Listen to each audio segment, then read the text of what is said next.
I'm Matt Doran. Imagine for a moment a family in agonising mourning after the blood-soaked murder of a young wife and her two youngest children. Picture, if you can, their shock and dismay as they hear the psychotic killer has escaped custody and is on a violent rampage across their city. Finally, imagine their almost overwhelming terror, wondering if the monster will target them again. What you're about to see is a true Australian horror story.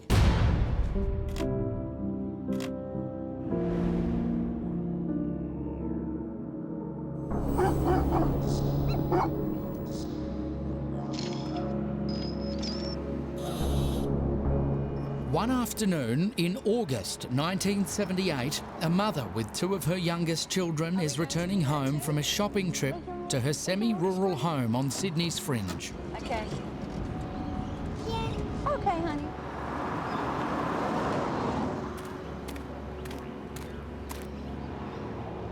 Valda Connell, her 10-year-old daughter Sally and 4-year-old son Damien arrive home, disturbing a known violent criminal ransacking their house. No! Stay in the car! He abducts them, drives them to isolated areas across northern New South Wales where he will abuse, taunt and eventually kill all three. It's okay, Sally.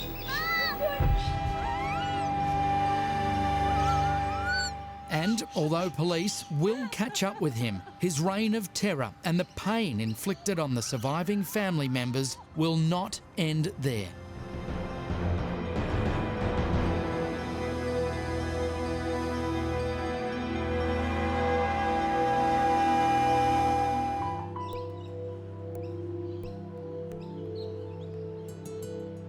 In the 1970s, Baulkham Hills in Sydney's northwest is one of the city's fastest growing residential areas, with rural and semi-rural properties being replaced with housing estates and affordable project homes. While the surrounding landscape changes from fields to suburban lots, the Connell family, Paul, Valda and their 6 children live on one of the few remaining rural properties. For us as kids, I think it was a pretty perfect life. Really looking back, you don't realise how well off we were and how lucky we were to have 56 acres, and we had cows and horses and goats and a pig even that we won at the fete, and ducks, and we used to go eeling over at the dam, and you know, life was so safe. It was so innocent, I suppose, living like that. We're a very close family, even though it was myself and then 4 sisters. Before I finally got a brother, but yeah, we still were very close. We had to enjoy each other's company, and I think that we did do that, and that was, I suppose, also largely that my parents nurtured us in that sort of supportive way. Life for the Connell family is like living in a conservative country town, even though they're just 30 kilometres from Sydney's city centre. They enjoy a close bond with other families in the area, often inviting them on excursions to the beach. The Connells are also a religious family, and it's a very important part of their life. They attend Mass every Sunday and say the Rosary together each night. The church was important to all of us as a family. Both Mum and Dad were strong in the church, and again, those values were instilled on us. It was a community thing. But I guess it was the way they lived their lives. They were very moral people who actually acted in a very Christian way and tried to help others and people in the community.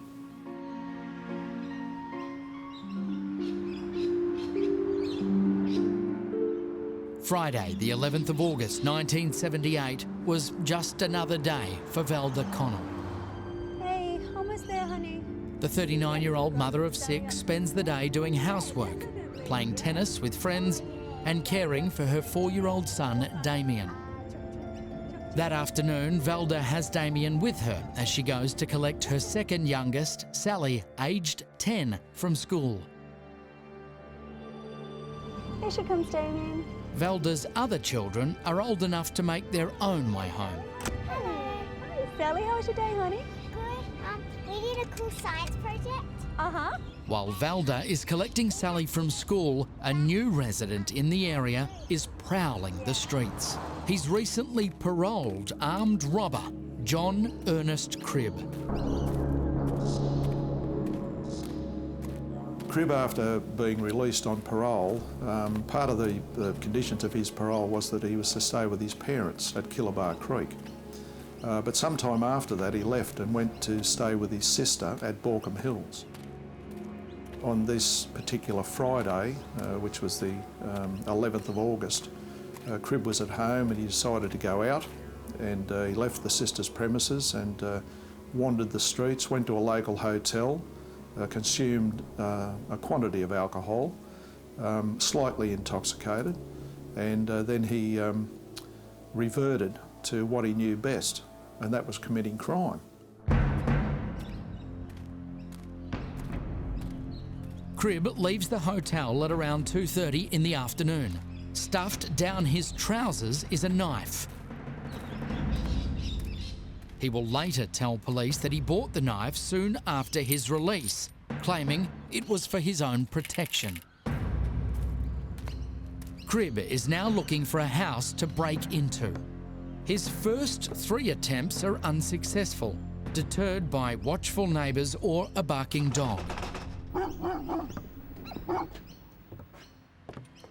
He eventually comes to the Connell house. It's isolated with no neighbours close by. So he goes to the backyard and cuts away a fly screen to gain entry.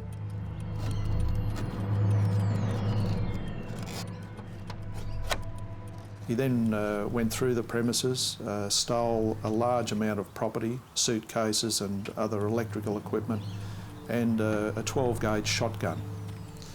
After he'd been in the home for a while, he then walked to the front gate and he put the property, the suitcases and other bits and pieces of property, near the front gate.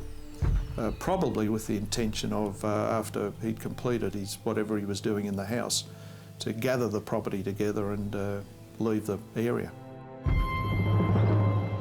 Just as Cribb is leaving the house, Valda Connell and her 2 children arrive home. At this point, there's nothing to warn them of Cribb's presence or that anything is wrong. There are many things running through Cribb's mind, but foremost is his newfound freedom. He doesn't want to get caught. He makes his move. Stay in the car! Stay in the car! Shut up! I'm taking the car. You're coming with me. In a panic, Cribb now starts planning his next move. It will horrify the nation and turn him into one of Australia's most notorious criminals.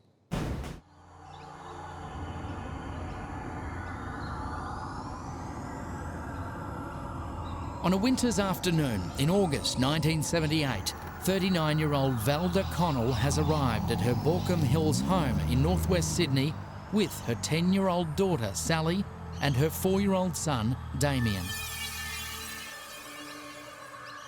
They're about to disturb a recently paroled violent criminal, John Ernest Cribb, who's broken in and is busy gathering his loot.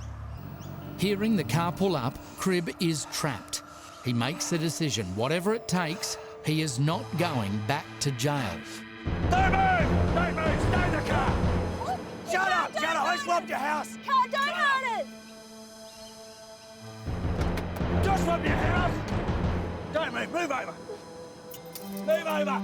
Don't move! Stay in the car! Don't look at me! Stay in the car! Don't move! Don't move! He picks up the stolen property he'd left by the front gate and throws it in the boot. Stay in the car! Stay in the goddamn car!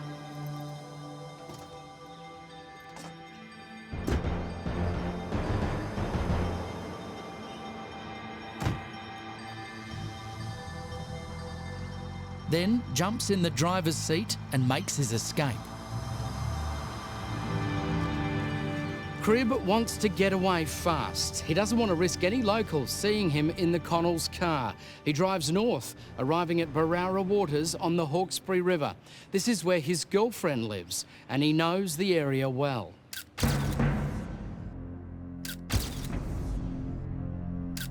Yeah, John Ernest Crib did have a long criminal record. Even from a young person, he'd been in and out of jail on several occasions, had a lot of dealings with the police for criminal activity. At the time of this crime, he was actually out on parole, having been sentenced to 12 years for armed robbery.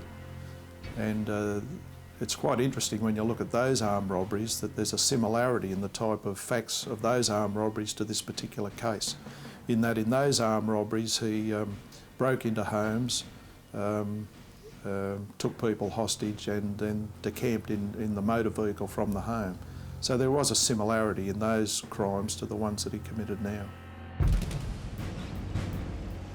The area where Crib chooses to stop is hidden from the main road. He's sure there won't be anyone around to disturb him. He pulls a knife on Velda Connell, threatening the lives of her children if she tries to escape. If you go anywhere, I will hurt the kids. You listen to this, okay? Okay. Okay? Okay, just don't hurt the kids. Just. This is boss, Yep. all right? Okay. He's boss, so don't go anywhere. Say yes. Okay, He will find yes, you. okay. You'll find it. Pass me that. Hurry up, pass it. Crib sees one of Velda's dresses on the back seat and gets Sally to hand it over to him, then proceeds to cut it into long strips. Velda stays quiet and tries to remain calm, doing whatever Crib asks without argument.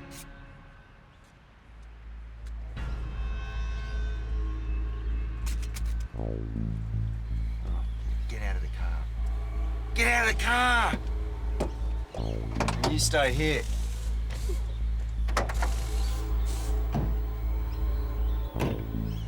All right, that's enough. Come on, let's go. Sally can only watch on helplessly You stay as here. Crib threatens and manhandles her mother and 4-year-old brother, Sit down. binding their hands and feet and gagging them with the strips of torn material. Stay there. Hands. Hands. Oh, it's all right, Sally. Not making it easy for me, are you? Come, stay still. Stay still.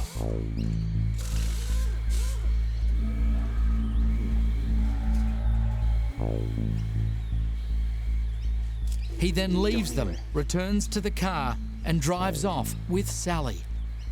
Remember, I've got your kid, so don't try anything.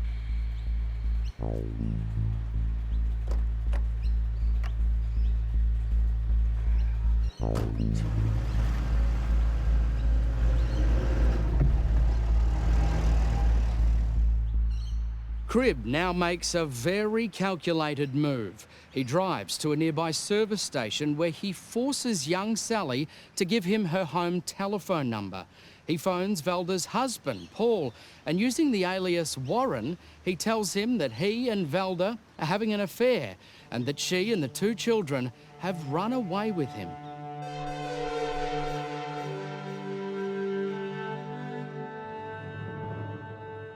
The idea of saying this was just part of a cover-up to give him time to make good his escape, trying to make out that this was a domestic issue and that the wife and the children had left, which was totally, completely out of character for this family.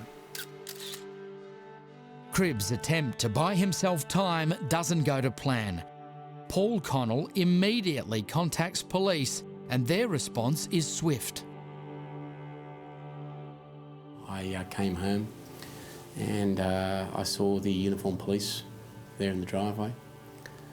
I wasn't sure what the problem was at first, and then I saw Linda standing there with the policeman, and I got out of the car and she said, someone's taken Mum and the kids, and Sally and Damien. And I suppose it's sort of disbelief as to what are you talking about? How could this happen?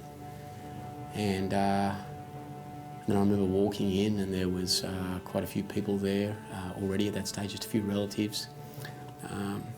This, in hindsight, probably was about an hour and a half after they'd gone. And there was a state of confusion in the house. As I say, unsure what to do or what was going to happen next. I remember Dad sitting on the veranda, looking out to the stars, and I remember saying to him, "Don't worry, Dad, when they come home we'll have a big party," because I was very young and very naive. Well, innocent. We lived in an age of innocence. Crime scene examinations of the Connell house uncover fingerprints left by the kidnapper. But in 1978, matching fingerprints to those on record was a manual task that could take as long as 2 weeks. The best chance police had of finding Valda and her children is to find the vehicle, and Cribb knew this.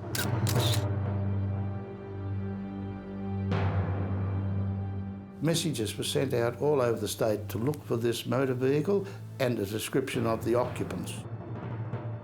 Police were advised in all areas to search motel car parks and places where somebody might stay overnight.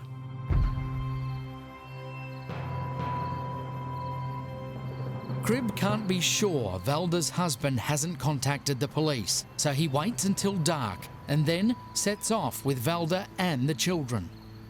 He heads north, travelling the quieter inland roads to avoid detection.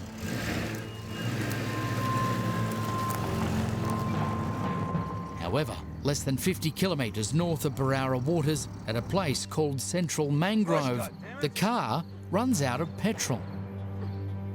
Cribb forces Valda to help push the car off the road and into a clearing. The children remain in the vehicle. Harder! God damn it! Push! Harder, for Christ's sake!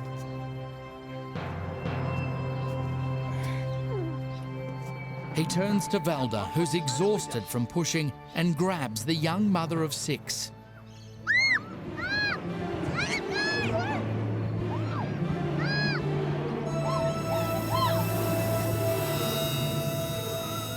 Threatening the lives of her 2 young children, he overpowers the slim-built Valda and pushes her to the ground.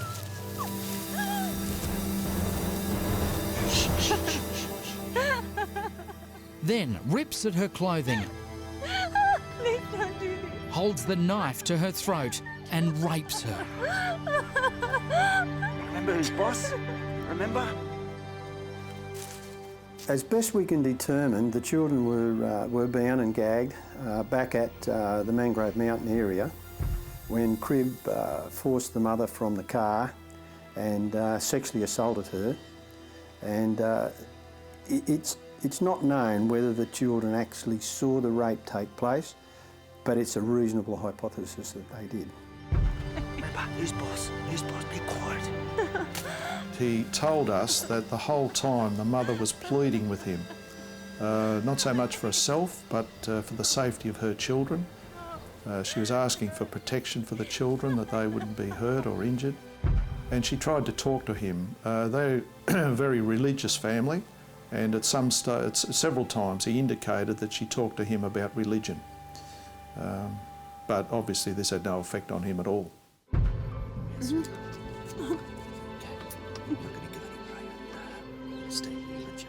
After the assault, Cribb goes searching for petrol, leaving his 3 victims tied up in the vehicle.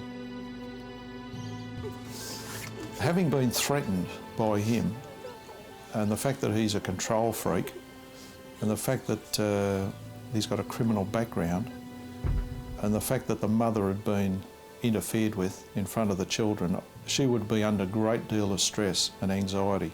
She would be terrified to do anything except do what he said. She was totally under his control. And I feel a lot of sympathy for her in her position because she just couldn't do anything. It's a trait that's pretty much common within the criminal element, more so in some than others. But they seem to have this overbearing ability to, even without words, they seem to be able to threaten people by their very demeanour.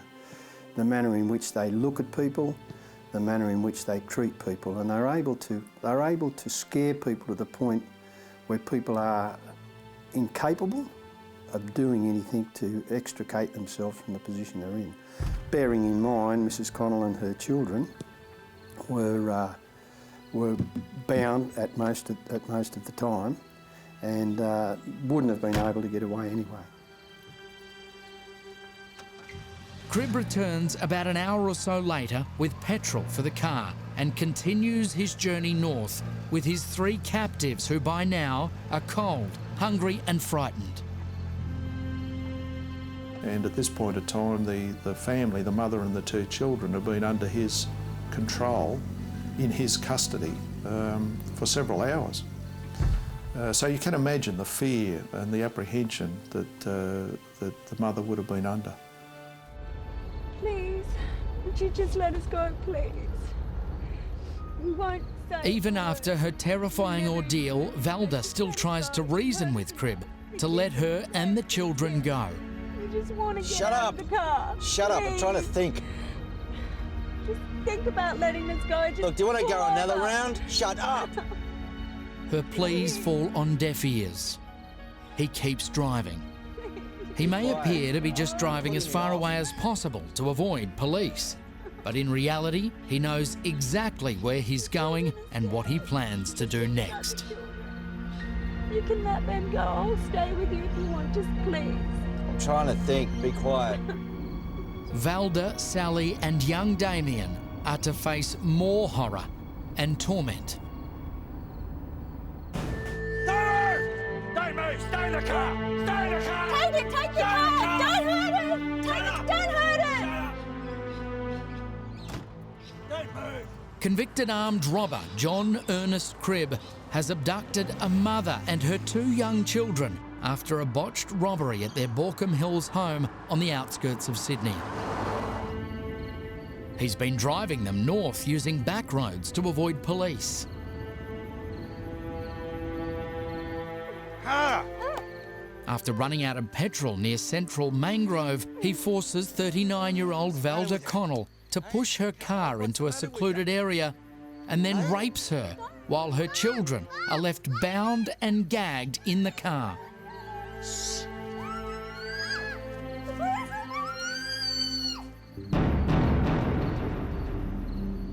It's now the early hours of Saturday morning.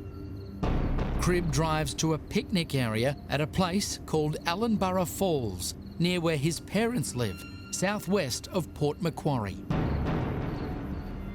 Cribb had been to this exact location only the week before while on a family outing.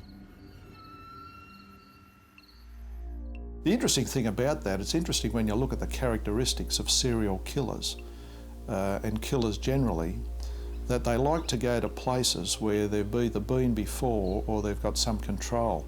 The reason he went to Allenborough Falls is that he'd been there. He knew it well and he'd been there a week before.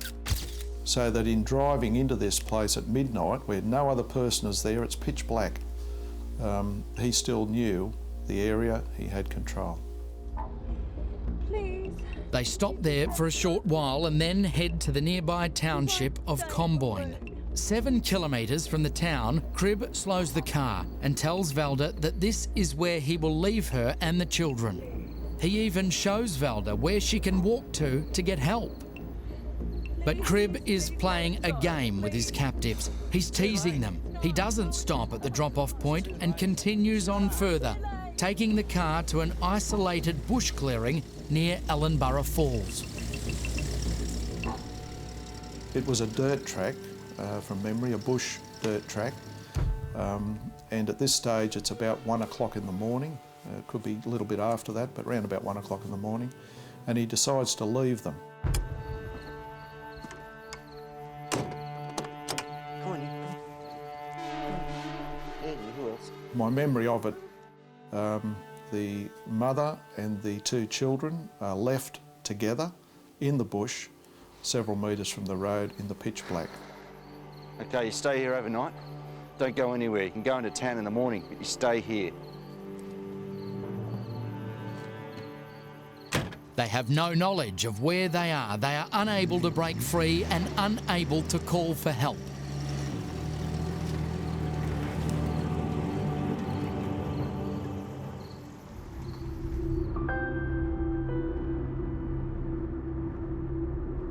He now drives south towards Newcastle, intending to leave his victims to their fate. But then, as he drives, he begins to change his mind. You have to go back. They're going to go to court. They know every single bloody detail. Drove away and was indeed, for all intents and purposes, was on his way, leaving the scene, and was going to leave them there alive, just bound and gagged in the bush. But he had second thoughts after only travelling a number of kilometres south, and we believe that this was because he'd had some discussions with Mrs. Connell in the car, where he believed that he had identified himself certainly as John, and maybe even further, and I think it scared him to the point where he thought, I'd best do something about this. Again, for Cribb, his freedom is paramount. Fearing Valda will identify him to police, he drives back to the isolated bush clearing. The devil inside tells him he needs to silence his captives for good. It can only be imagined what is going through Valda's mind as she sees the headlights. It may be hope that it's someone coming to rescue her, but if so, it quickly fades when out of the thick scrub, a familiar figure emerges.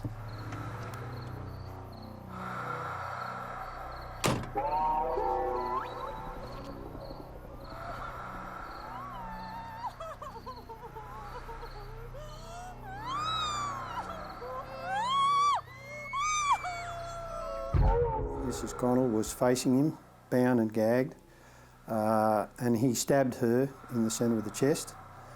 He stabbed her numerous times, and as best could be determined by the pathologist, 13 times. And there were defence wounds on her body. So obviously there was some type of, even though she was gagged and bound, there was some type of struggle by her. Then he went to the little boy, the 4-year-old boy, and stabbed him twice and killed him. This left the little girl still alive. She witnessed this. She witnessed the mother being stabbed, and she witnessed the little brother being stabbed. And then he stabbed her, and I think from memory 6 times he stabbed her. All the wounds were from the front. So each of the people were approached from the front. They would have been fully aware of what was happening to them. Terrifying is not a strong enough word, and I really don't know a word that would describe the horror that would have passed through her mind at the time she was being killed, and the absolute horror that the kids, the children, would have been experiencing seeing this happening to their mother. I just truly cannot think of words to describe what must have gone through their mind. John Ernest Cribb has now gone from armed robber to a calculating, vicious murderer. After 10-year-old Sally has taken her last breath, Cribb surveys his handiwork as the headlight beams filter through the scrub. Amazingly, his body is covered in so much blood and his adrenaline levels are so high, Cribb is totally unaware he has stabbed himself in the finger and cut his leg during the frenzy. Now, comprehending the enormity of what he has done, he heads back to the vehicle. He sits in the car quietly, puffing on a cigarette, contemplating his next move. It isn't long before he decides to drive off, heading for his parents' house just a short distance away. He drove there at 2 in the morning. He tiptoes in the back door, gets some clothing. Must have washed up somewhere. The police are not aware of where. But after that, he went into his father's tool shed. On the way back to the car, picked up a shovel, he was going to bury them where he'd killed them. But when he got back, the ground was rock hard. He couldn't get the shovel in, so he dragged them to the car, put them in the boot with the idea of burying them on a sandy beach somewhere towards Newcastle.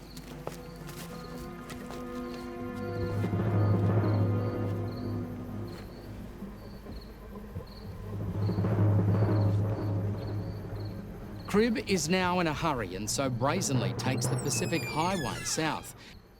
He knows exactly how and where he plans to dispose of the bodies in the boot, but not everything goes his way. After abducting and murdering 39-year-old Valda Connell and her 2 children, 10-year-old Sally and 4-year-old Damien, John Cribb transports their bodies in the boot of her family's car, arriving at Caves Beach, just south of Newcastle at around daybreak. Feeling he's alone, he begins to dig what is later described by police as being an almost perfect grave.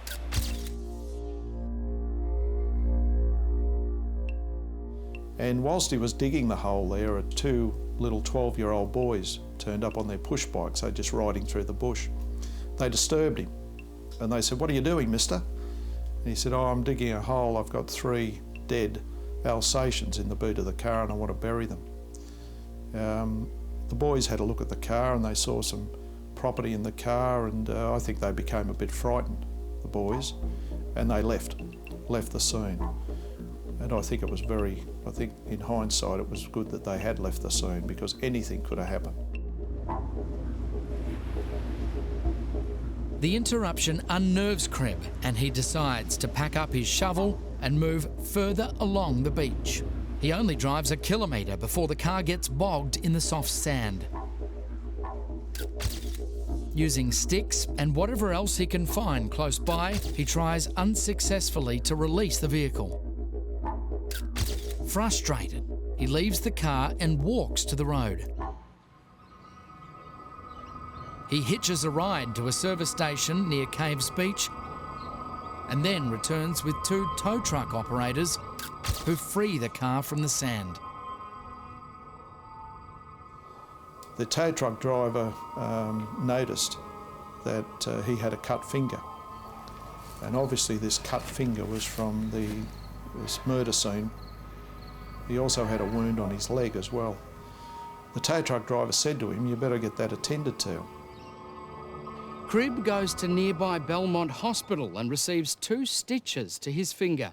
He abandons his plans to bury the bodies and drives to Mawson Hotel at Caves Beach.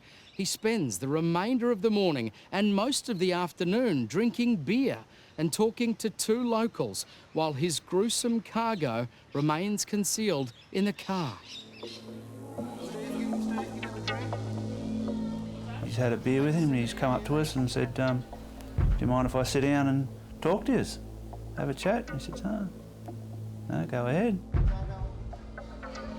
We sort of were looking at him because he had blood on his clothes, he had a bandage on his hand, and he sort of said to us, "Oh, I'd been up to his brother's place at Dungog or somewhere like that, rabbiting and getting the pelts, the rabbit pelts."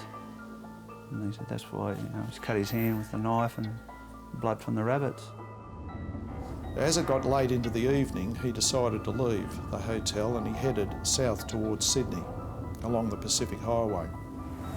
Just somewhere near Swansea, I think it was from memory, he called into a service station to get some petrol and spoke to the fellow at the service station, and the fellow at the service station could smell the alcohol on his breath and just said to him, "I don't think you should be driving." But anyway, Cribb got some petrol and he headed off towards Sydney. But en route, just south of Caves Beach, he ran off the road and the vehicle went down into the scrub. He went back to the same garage and tried to engage the services of the same tow truck that had pulled him out of the bog situation back at Caves Beach earlier. So he then made arrangements for the vehicle to be towed out early the following morning, and then he went on his way back towards Wickham, which is a suburb just out of on the north side of Newcastle, to stay with some friends. Soon after 7 o'clock on Sunday morning, 3 tow truck operators go to retrieve the car. Following Cribb's instructions, they locate it down an embankment off the Pacific Highway just south of Caves Beach. They hook up cables and begin to drag it up to the highway. Suddenly, the boot lid springs open, revealing the horrific contents. The bound and gagged bodies of Valda Connell and her 2 young children. Police from Newcastle and surrounding areas rush to the scene and immediately alert the Sydney CIB. So Sunday morning, it was about 20 to 9. We were all ready to go to church, 9 o'clock. And I remember looking out the window and seeing the homicide detective cars, because we could see probably a quarter of a mile away. And as I said, not much traffic that went by the road. We could see the homicide cars coming down, 3 of them. I knew straight away that we were going to get some news, and I guess I feared it would be bad. And we had been told that morning that they'd been found and they were dead. And then I saw my uncle crying, and I said to somebody, "Why is Philip crying?" And my auntie said, "Because his sisters died." But I was like in shock. I don't think I could actually take it in. I can remember the knock on the door. I can remember someone crying out. And then I can remember one of the policemen, together with a DLR cell brother, came up the stairs and took me into a room and said, they found your mother and brother and sister, and they've all been killed. We were all told that they'd been found. I remember thinking, they're not coming home.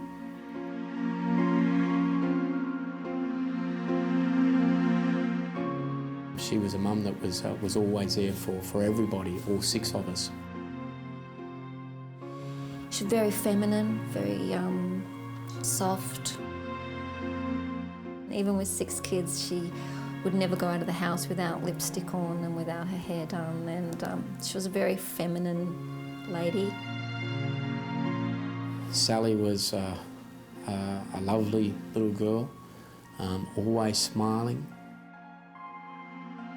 She was halfway between still a baby in some ways, but on the other hand, starting to become a young lady. It was great to have a brother finally come on the scene. There was a lot of fuss when he was born. A special little kid to me, probably because he was my only brother. I could almost see it was just the end of the world. Our whole world was dragged out from underneath us because nothing functioned in our home again.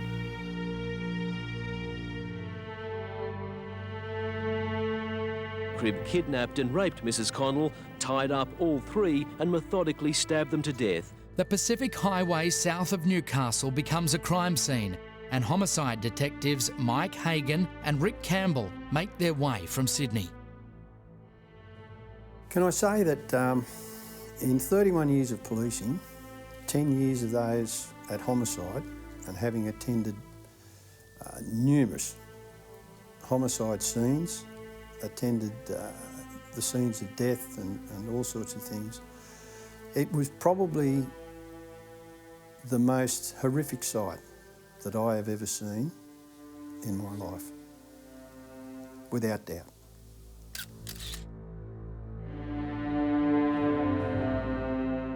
The bodies are eventually transported to the morgue, while the Holden Kingswood car is taken to Newcastle Police Station for closer forensic examination. There are blood smears on the steering wheel and fingerprints are found on the stolen property belonging to the Connells, including the shotgun, which is retrieved from the back seat of the car. The tow truck driver tells police about the driver's cut finger and how he had sent him to Belmont Hospital to have it seen to. Police go to the hospital and they find the man with the cut finger has given his name, John Ernest Cribb. They quickly match Cribb's fingerprints on record with those found at the Connell house and on the stolen property. Police now have clear identification. A full description is sent out and a statewide manhunt begins.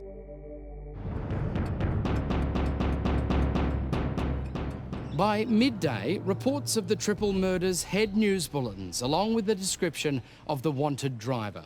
Meanwhile, Cribb is visiting friends at a house in Throsby Street, Wickham, a suburb of Newcastle. He's slept there overnight and spends Sunday hanging around the house. Two visitors, Bettina and Kerry Edson, ask him about the bloodstains on his clothing, and Cribb replies he's been kangaroo shooting. He also tells them he smashed his car. Before I left home is when I heard the radio announcement of the police were looking for this dangerous person, Australian, gave his age, gave a description of what he was wearing, jeans and flannelette t-shirt and stuff. And in particular, they mentioned about silver rings he had on and a silver bracelet. And I was just checking him out and looking at the jewellery and looking at him, and asked him some questions about where he'd been, and he said he'd been out ruse shooting. He wanted to go get his car. There was something in the car that he didn't want the police to find. And just things didn't add up, and I just started thinking, this is the guy, definitely, that they're looking for. And they made a phone call, but in the meantime, Cribb had left that house with his friends and gone to another house in Union Street in the same suburb. We knocked on the door and gained entry by telling the people at that house that he'd been involved in an accident and he wanted to use the telephone. Immediately he went inside. There was an elderly lady and her daughter present at the house. He wasn't in there long when I believe two male neighbours then came, and they whisked the daughter away from the house, but Cribb then grabbed the elderly lady and dragged her into the laundry area of the house. And it was at about this time the police cars started pulling me out the front. It was a police siege of some magnitude and went from late afternoon till the wee hours of the morning. By this time, after midnight, things settled down. Two big, burly police officers crashed through the back door, grabbed him. He was sitting on the floor with a blanket around his shoulders, and the washing machine jammed against the door. They had to push past. The victim beside him, she wasn't hurt. They grabbed him, wrestled him, and handcuffed him face down onto the concrete.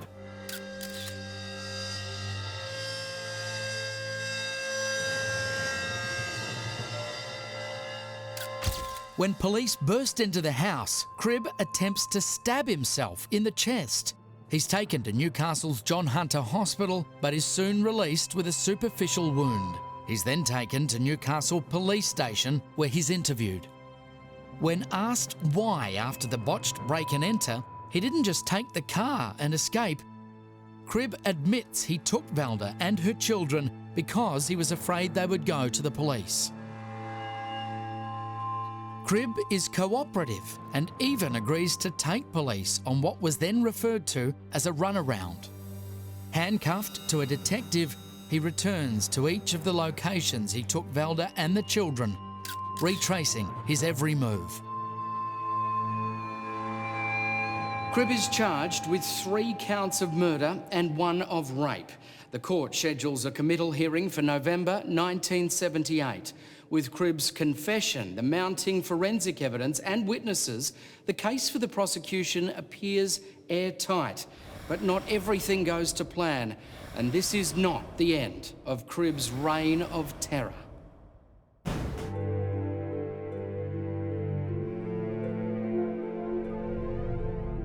In November 1978, John Ernest Cribb appears before the Newcastle Court of Petty Sessions.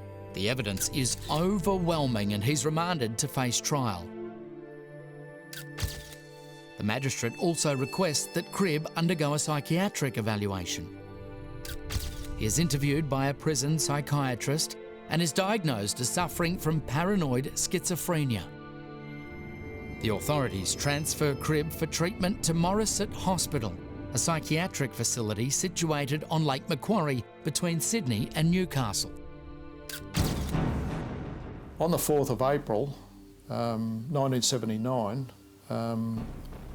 Rick and I were in the homicide office at the Central CIB, and we were informed that John Ernest Cribb had escaped from Morisset Hospital. My understanding was that 4 people had escaped from Morisset, 2 had been recaptured, and there was 2 criminals still on the run, William Munday and John Cribb. I remember saying to Dad, one-on-one, what happens if he does come back to our house again? What do we do? And I remember Dad looking at me and saying, well, I hope he does, and I hope I get a chance to get my hands on him. And I realised that I didn't have to be worried because, yeah, certainly that's probably what he deserved. Over 2 weeks, Cribb and Mundy commit more than 30 offences, including assaults and robberies in both Newcastle and Sydney. There's mention of them nearly every day in the media, and the Connell family has to endure the terrible fear that Cribb may try to harm them again.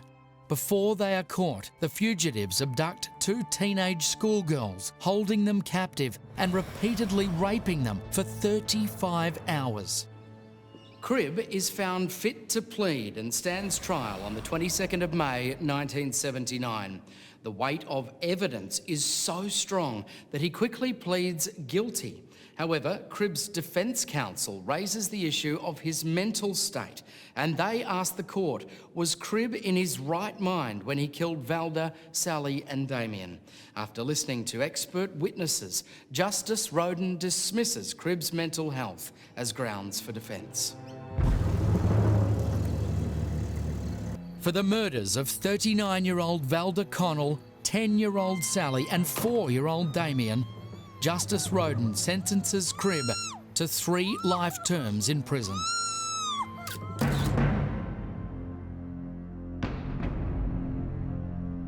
I think Cribb was a cold, ruthless, calculating individual.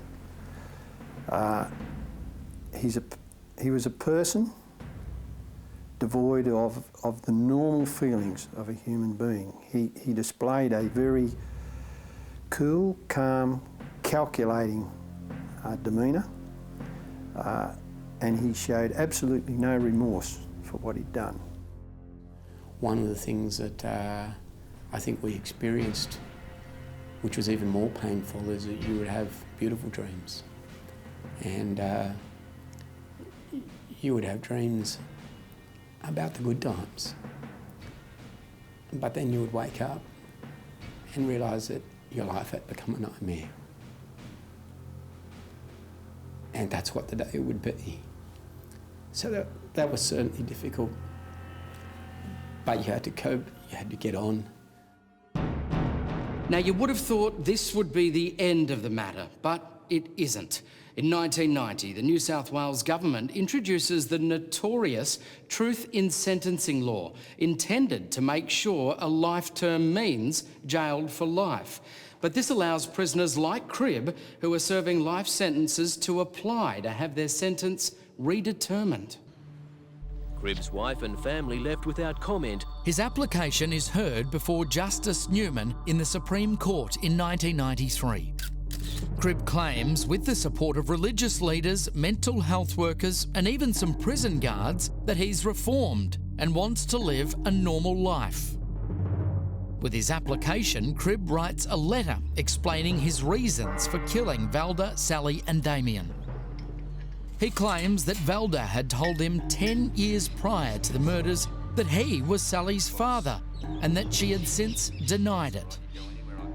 Justice Newman is scathing of the letter, describing it as grotesque lies and only further evidence of Cribb's lack of contrition and heartless lack of sympathy for his victims.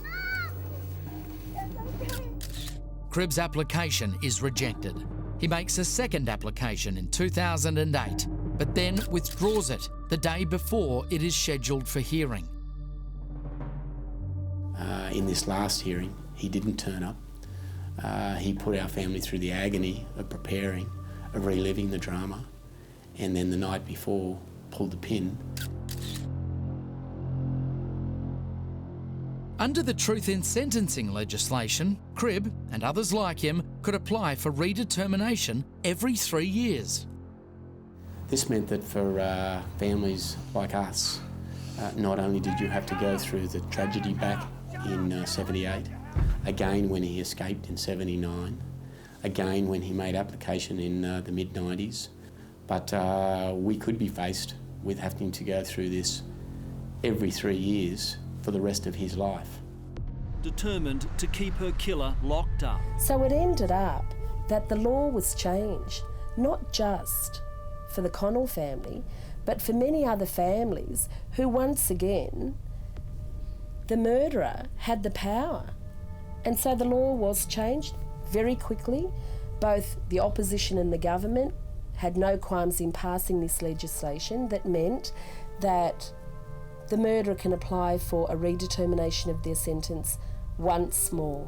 And after that, it would be up to the judge's discretion whether they spent the rest of their lives in jail or whether they got a determinate sentence. Since its inception in 1993, Martha Jabor and the Homicide Victims Support Group have helped thousands of people who've been affected by murder. I think Martha's like an angel out there.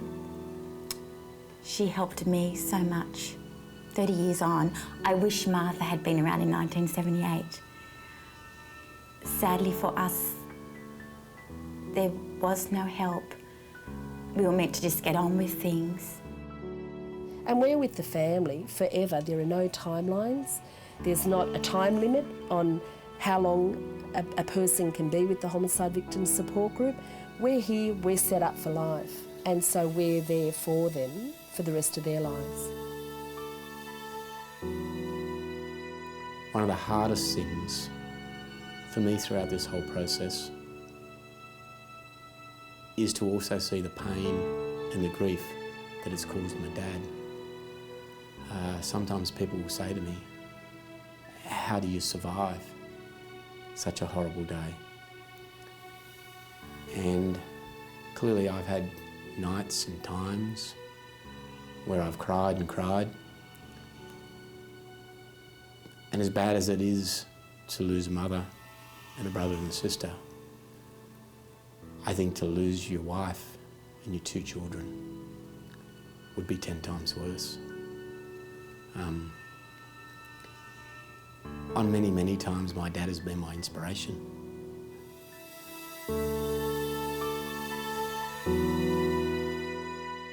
For the people out there, the do-gooders and the people that believe in rehabilitation, for anyone that's watching, are the people with the responsibility in the courts, that they must never forget the magnitude of this crime.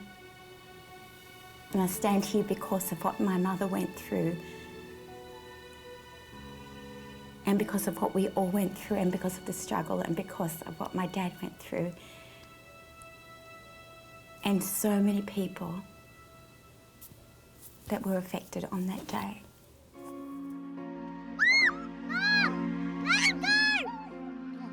Murder is something that kills the victims straight away, but lives within the victims' families forever. It is something that doesn't go away. And not only do you lose those loved ones, as you would perhaps in a tragic accident, but there are constant reminders. You know, when you hear the word murder, when every Mother's Day, when you have occasions, when as a family, you know, when my 2 children were born, Your mother in particular is someone there who is should be a special part of your life. And to have her snatched away by the selfish, bastarded act by someone like John Cribb is a pain that just goes on forever. John Ernest Cribb died in 2018 at the age of 67 in Goulburn Supermax prison. The Connell family welcomed his death. Gary Connell admits to still feeling emotional. For 40 years, he waited for Cribb to die, but the death brought a mix of good feelings and bewilderment.